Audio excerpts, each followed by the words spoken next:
Oi, gente. Hoje é domingo, são 2 de agosto de 2015. Agora eu tô me confundindo com o ano. Ou seja, pra vocês verem que a coisa tá piorando. Ai, gente, hoje é um domingão assim, tô indo trabalhar, né, apresentar um evento, é o segundo dia de um evento esportivo. Esse é o terceiro ano em que eu apresento para eles. Eu fico muito contente porque aos poucos o evento está crescendo, eu tenho visto isso, né? E a gente vai crescendo junto. E é o único evento esportivo assim que eu tenho apresentado com frequência. E apesar da primeira edição ter me causado um certo estranhamento, porque a gente não tá... Não sei, a gente que vem de outra área, né, das artes, ou que tá... Eu andava muito lá com os cabeças da história, então assim, você tá muito com essa coisa, intelectual, né? Aí de repente você vê a galera muito voltada para o desempenho físico, aí causa um, né? Mas ao longo desse tempo todo eu tenho começado a entender o esporte, né? E percebo a dificuldade, é difícil, e inclusive hoje a leitura que eu faço, eu tô falando de fisiculturismo, tá? A leitura que faço é que o fisiculturismo tem na sua raiz o ideal de perfeição grego, né? É o ideal do corpo perfeito e da mente perfeita na medida em que, ou plena, né? Na medida em que saudável, voltada, né, para um estilo de vida saudável. Os atletas, não necessariamente devem priorizar, né, ter o mesmo investimento em termos de conquistas intelectuais, como nós interpretamos que os professores, pesquisadores, cientistas e etc. tal tenham, né? Tem, mas eu, por exemplo, ontem conversando com uma produtora que está trabalhando no evento, que sempre esteve trabalhando no evento, e que também, né, trabalha o corpo, cultiva, né, faz esse culto do culturismo físico, e ela é fã de Fellini, assistiu todos os filmes do Fellini. E aí eu fiquei, assim, pra mim foi uma grata surpresa. Eu não assisti todos os filmes do Fellini, tá? Apesar de amar, né? Mas agora, assim, Sheila, fala o nome de um. Ai, não sei, eu sou péssima, assim. Fellini, Pasolini, aí não sei que Pier Paolo Pasolini, não sei quem, aí eu eu vi, se falar o nome do filme, tá, esse eu vi, eu sei que eu vi, mas eu falar o nome eu sei falar do Woody Allen, que o Woody Allen, pra falar a verdade, nossa, eu gosto demais, porque o Woody Allen é muito irônico, né, ele é muito engraçado, ele se auto-ridiculariza, ele ridiculariza o cinema, a cena, ao mesmo tempo ele faz homenagens belíssimas. Ao mesmo tempo ele é genial em algumas dessas piadas que ele faz, apesar dele ser um escroto, né, como homem, como indivíduo, né, um cara que traiu a Mia dentro de casa, seduzindo 2 das filhas quando elas eram menores de idade. Ou seja, puta que pariu, agora eu lembrei disso. Não, gente. Tava conversando com uma colega esta semana e falando desse eu falei, nossa, eu tô numa super crise, porque eu tenho lido muitas coisas, né, de gênero e tal, a dificuldade desse momento, né, o embate contra o machismo, e eu vejo expressões de machismo no meu dia a dia, né, de colegas, de conhecidos. Aí eu fico assim, às vezes desolada, porque às vezes vem de onde você não espera, você fica assim, né? Aí você pensa, minha nossa, isso vai mudar um dia. E aí tá, eu falando pra ela dessa crise, e ela sacou o celular assim e leu um texto de por sua vez, uma outra ativista, que fez uma lista de homens famosos que estupraram ou espancaram, ou enfim, né, foram processados, etc e tal, por violência contra mulheres, contra as suas mulheres ou outras, né? Às vezes é uma fã, às vezes é uma menor de idade que dopou e estuprou, né? E havia, sim, casos notórios, como Mike Tyson, como é o nome daquele cineasta que violentou a menina de 13 anos, né? Ela diz que não, que ele a iniciou, mas, gente, pelo amor de Deus. Então, assim, tem desses casos notórios, até outros que eu nem sabia, né? E ela, fulano, beltrano, ciclano, e a lista é enorme, enorme. E o que geralmente esses caras fazem quando vem à tona, e se há alguma comoção popular, é soltarem uma nota dizendo: eu sinto muito. Ai, gente, sinto muito. Meti a mão na cara da minha esposa, mas foi mal. Que volta aquele texto, né? Desculpa aí, eu sou homem, tô tentando. E aí, o que causa um estranhamento imenso é que essas figuras, que são figuras públicas, artistas, esportistas, né, que precisam da adesão do público, que nós mulheres não sabotemos. Que a gente coloque no ostracismo essas figuras. Não. O tratamento que é dado, né, como o exemplo do Woody Allen que eu acabei, é esse. Ai, ele é tão genial, adoro os filmes dele. E esquece que o cara é um doente, né? A punição mais adequada para essas pessoas, além da prisão, né? Eu particularmente acho que tinha que ser crime inafiançável. Bateu na mulher, bateu nas filhas, estuprou, seduziu a filha menor, a enteada, sei lá quem, pegou, vai direto para cadeia sem direito à fiança e fica lá até ser condenado. Então essa é a minha opinião. Ainda não acontece assim. Depende da pressão das mulheres, principalmente, né? Porque os homens, óbvio que eles não vão brigar por isso. Mas no mínimo, enquanto a pena não é, a coisa não ocorre dessa maneira, é nós, assim, boicotarmos, nunca, assim, não divulgar, não assistir, colocar numa lista negra, que essa pessoa, uma lista condenada, né? Perdão essa expressão horrível, colocar numa lista lá maldita e nunca mais, entendeu? Dar um segundo de crédito, de atenção, de visibilidade. Imagina, para elas morrerem no ostracismo. Essa é uma punição à altura. Tá, comecei a falar tudo isso, mas na verdade eu queria conversar sobre a crise, né, que eu tô, que era a seguinte: à medida que eu vou lendo, aí eu tô lendo essas coisas, aí se junta isso, esse meu período assim, Ártemis, né, em que eu tô completamente reclusa no bosque junto com as minhas cachorras e meio assim, né,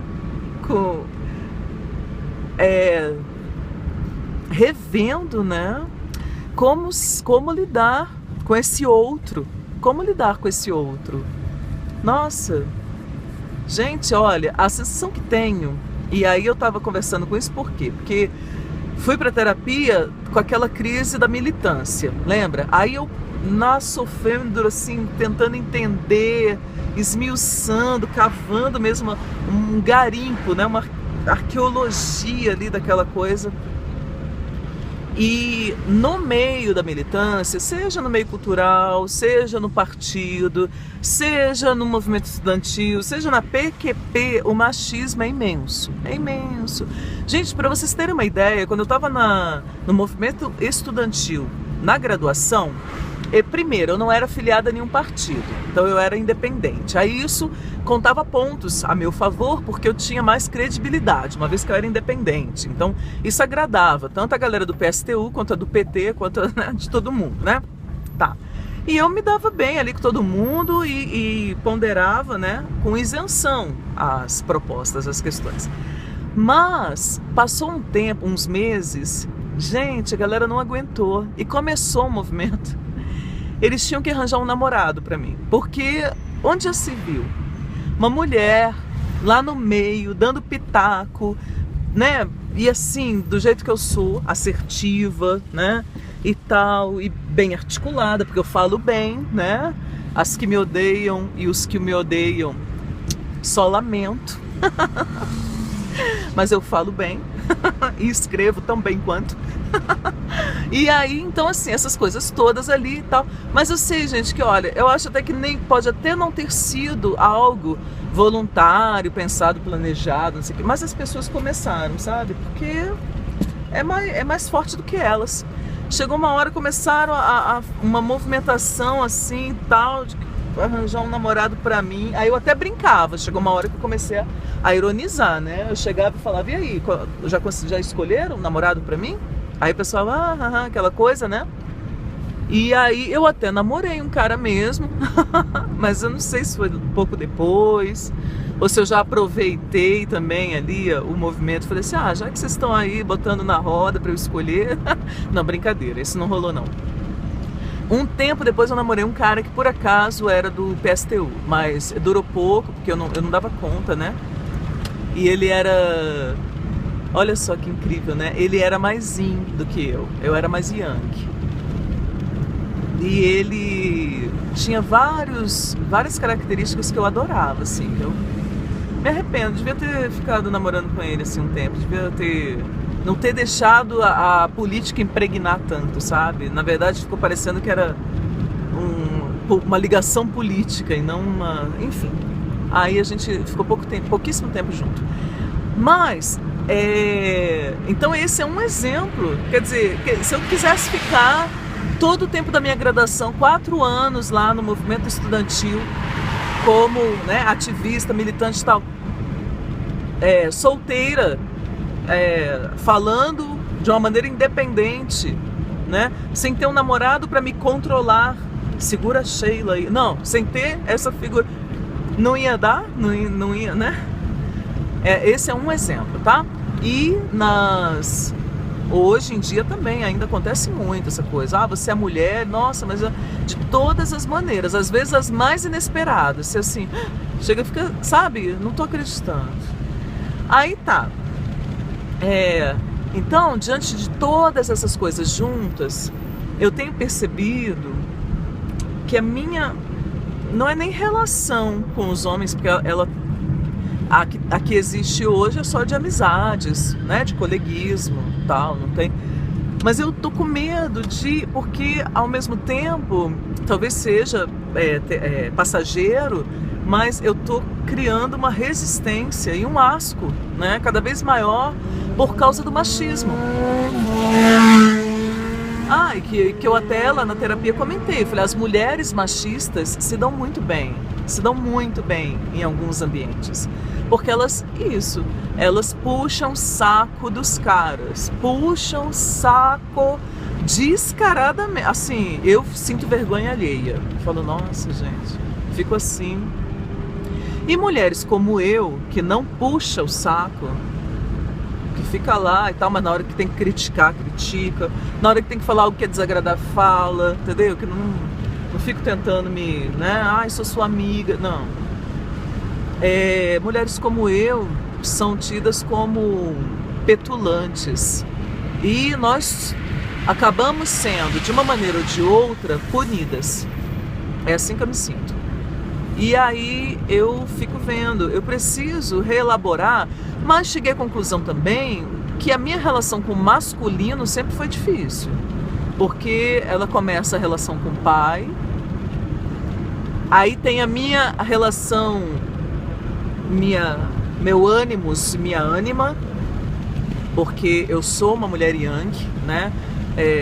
Se fosse na tragédia grega, eu sou uma mulher viril, né? Medeia, Clitemnestra, todas essas, né? Que matam com as próprias mãos, fazem, desafiam e aí depois são proscritas. O que mais?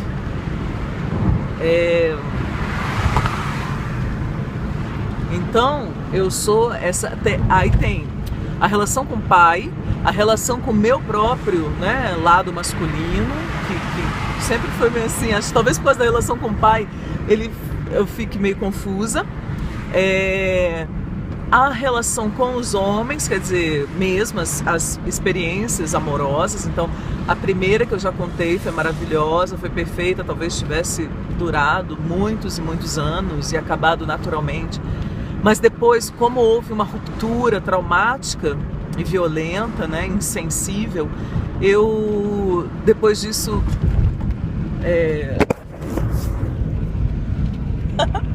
gente, continuando para terminar, né? Aí depois disso eu confundi, né, o amor erótico e a paixão com o amor, e aí era essa minha pulsão, né? Meu motor era só esse, então eu era meio homem, meio mulher nas relações, e não conseguia ver os homens de uma maneira muito, né? Ele era objeto de desejo, mas ao mesmo tempo adversário, enfim. Então eu acho que a minha relação com o masculino, ela tem que ser curada. Ela vem há muitos anos enferma, confusa, problemática, toda enrolada. E agora, de uma vez por todas, eu tenho que começar a trabalhar isso e descobrir o que é ser mulher pra mim, né? Pra mim. Porque não existe ser mulher. Como não existe só um tipo de homem, né? Claro, ainda bem. Mas o que é ser mulher sendo uma mulher yang, tendo essas dificuldades? Ou seja, eu preciso trabalhar em cima dessas dificuldades para relaxar, né? Curar, ficar mais tranquila e conseguir restabelecer a ponte, porque eu cortei, né? Hoje o que existe é um muro mesmo.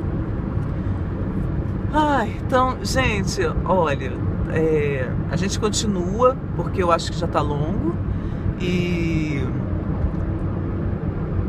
não tenho muito mais a acrescentar agora. Muito grata, a gente se fala mais tarde, beijo grande, até a próxima.